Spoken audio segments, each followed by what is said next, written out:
صحابہ ہمارے بڑی شان والے ہیں۔ تورات کھولو صحابہ کی شان ملے گی، زبور کھولو صحابہ کی شان ملے گی، انجیل کھولو صحابہ کی شان ملے گی۔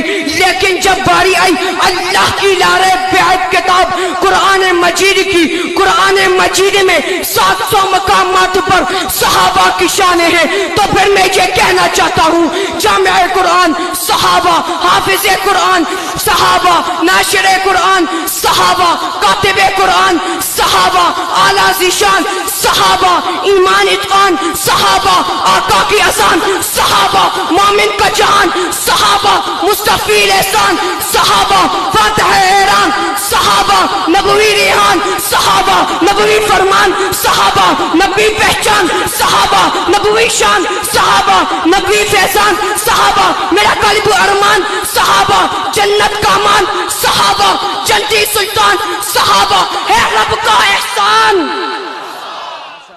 آج کا ایک طبقہ کہتا ہے صحابہ میں ایمان نہیں تھا۔ اگر صحابہ میں ایمان نہیں تھا بلال تپتے ہوئے انگاروں پہ کیسے لیٹ گیا؟ اگر ایمان نہیں تھا سمیہ نے اپنے 2 ٹکڑے کیسے کرا دیے؟ اگر ایمان نہیں تھا زنیرہ کی آنکھیں کیسے نکلوا دی؟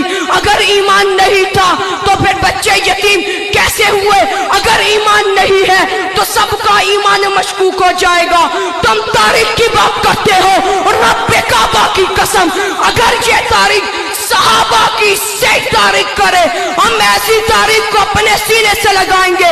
توجہ رکھنا، معاویہ اپنے جرت مند قائد علامہ اورنگزیب فاروقی صاحب کی موجودگی میں بہت بڑی بات کرنے لگا ہے۔ معاویہ کا جملہ سننا، اگر تاریخ صحابہ کی گستاخی کرتی ہے معاویہ ایسی تاریخ کو اپنے جوتے کی نوک پہ اڑانے کا ارادہ کرتا ہے۔ ہم ایسی تاریخ کو نہیں مانتے جس تاریخ میں صحابہ کی توہین ہو۔